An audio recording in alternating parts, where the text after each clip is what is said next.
باللہ من الشیطان الرجیم بسم اللہ الرحمن الرحیم۔ السلام علیکم 9th کلاس، کیسے ہیں سب بچے؟ اللہ تعالیٰ آپ کو ہنستا مسکراتا رکھے، زندگی میں کامیاب و کامران کرے۔ جی بچوں، آج ہم اسلامیات میں آپ کا ٹاپک ہے حضرت محمد مصطفیٰ خاتم النبیین صلی اللہ علیہ وسلم کا ذوق عبادت۔ آج ہم اس کی ریڈنگ کریں گے اور ساتھ میں اس کے شارٹ کوسچن بھی بناتے جائیں گے۔ سب سے پہلے ہم اس کے حاصلات تعلم پڑھ لیتے ہیں۔ نبی کریم خاتم النبیین صلی اللہ علیہ وسلم کے ذوق عبادت سے آگاہ ہو سکیں گے۔ نبی کریم خاتم النبیین صلی اللہ علیہ وسلم کی عبادت کے واقعات و معمولات سے واقف ہو سکیں گے۔ عبادت میں نبی کریم خاتم النبیین صلی اللہ علیہ وسلم کے خشوع و خضوع کے بارے میں جان سکیں گے۔ عبادت میں نبی کریم خاتم النبیین صلی اللہ علیہ وسلم کے اعتدال میانہ روی کے واقعات کا جائزہ لے سکیں گے۔ عبادت میں نبی کریم خاتم النبیین صلی اللہ علیہ وسلم کے ذوق و شوق، خشوع و خضوع کی پیروی کرتے ہوئے اللہ تعالیٰ کا قرب حاصل کر سکیں گے۔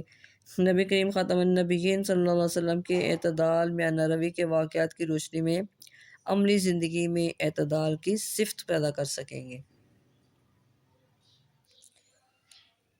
جی اب ہم اس کی ریڈنگ کرتے ہیں۔ سب سے پہلے آپ یہاں پہ سوال بنائیں گے، اعلان نبوت سے پہلے نبی کریم خاتم النبیین صلی اللہ علیہ وسلم کی عبادت گزاری کا کیا عالم تھا؟ تو آنسر یہاں سے شروع ہوگا جی۔ نبی کریم خاتم النبیین صلی اللہ علیہ وسلم اعلان نبوت سے پہلے بھی اللہ تعالیٰ کی بے حد عبادت فرماتے تھے۔ عبادت میں یکسوئی حاصل کرنے کے لیے آپ خاتم النبیین صلی اللہ علیہ وسلم غار حرا میں بھی تشریف لے جایا کرتے تھے۔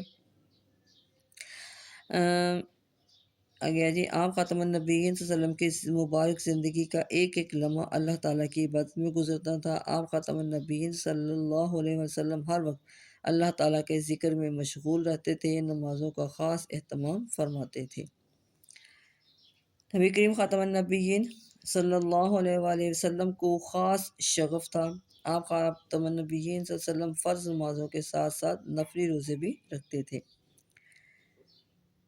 نماز اور کثرت عبادت کی وجہ سے رسول اللہ خاتم النبیین صلی اللہ علیہ وسلم کے پاؤں مبارک میں ورم آ جاتے۔ اب یہاں پہ سوال بنے گا جی، نبی کریم خاتم النبیین صلی اللہ علیہ وسلم عبادت کا کس قدر اہتمام فرماتے تھے، ایک مثال دیں۔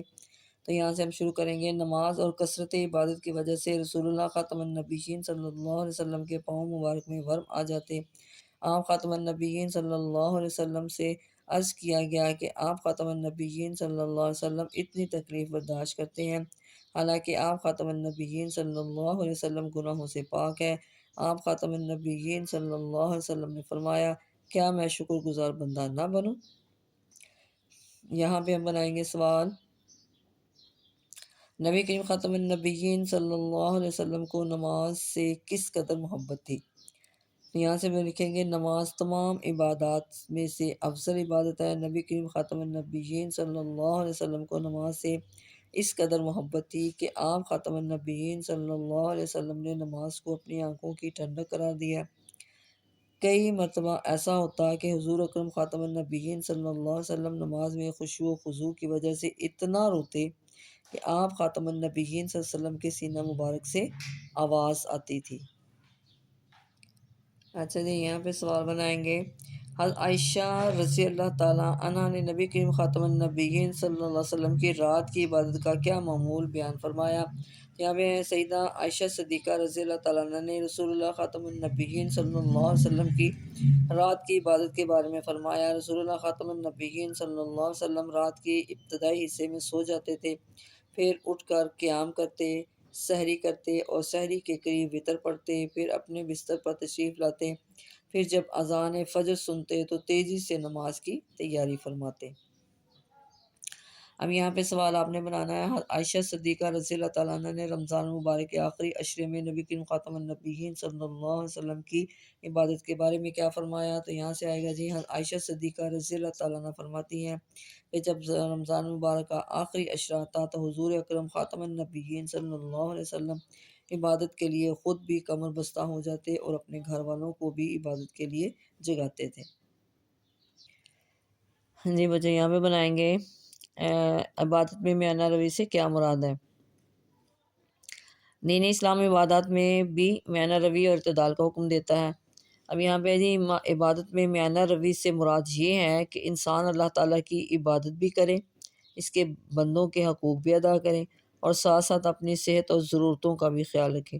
انسان اگر زندگی اللہ تعالیٰ اور اس کے رسول خاتم النبیین صلی اللہ علیہ وسلم کے احکام کے مطابق گزارتا ہے تو اس کا ہر لمحہ عبادت شمار ہوگا۔ اب یہاں پہ ہم سوال بنائیں گے، نبی کریم خاتم النبیین صلی اللہ علیہ وسلم نے عبادت میں میانہ روی کے بارے میں عبداللہ بن عمر رضی اللہ تعالیٰ عنہ کو کیا نصیحت فرمائی؟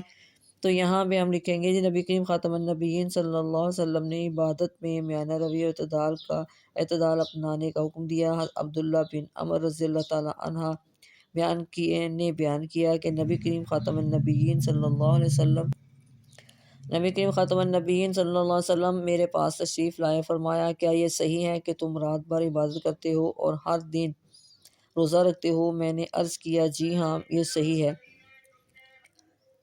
نبی کریم خاتم النبیین صلی اللہ علیہ وسلم میرے پاس تشریف لائے، فرمایا کیا یہ صحیح ہے کہ تم رات بھر عبادت کرتے ہو اور ہر دن روزہ رکھتے ہو؟ میں نے عرض کیا جی ہاں یہ صحیح ہے۔ آپ خاتم النبیین صلی اللہ علیہ وسلم نے فرمایا ایسا نہ کرو، عبادت بھی کرو اور آرام بھی کرو، روزے بھی رکھو، کھاؤ پیو بھی، کیونکہ تمہارے جسم کا بھی تم پر حق ہے، آنکھوں کا بھی تم پر حق ہے، تم سے ملاقات کے لیے آنے والوں کا بھی تم پر حق ہے، تمہاری بیوی کا بھی تم پر حق ہے۔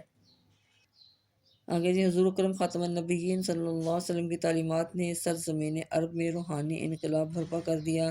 وہ خطہ ارض جہاں بتوں کی پرستش ہوا کرتی تھی اور اللہ تعالیٰ کی یاد تک دلوں سے محو ہو گئی تھی، ان کے خیالات کا رخ اللہ تعالیٰ کی عبادت کی طرف ہو گیا۔ ہمیں چاہیے کہ ہم نبی کریم خاتم النبیین صلی اللہ علیہ وسلم کے ذوق عبادت اور خشوع و خضوع سے رہنمائی حاصل کرتے ہوئے اپنے دلوں کو اللہ تعالیٰ کی یاد سے منور کریں اور اپنی راتوں کو اللہ تعالیٰ کے ذکر سے آباد کریں۔ جی بچوں، یہ تھی آج کی ہماری ریڈنگ اور اس کے شارٹ کوسچن، ان کو آپ نے اچھی طرح یاد کر لینا ہے۔ اوکے، اللہ حافظ۔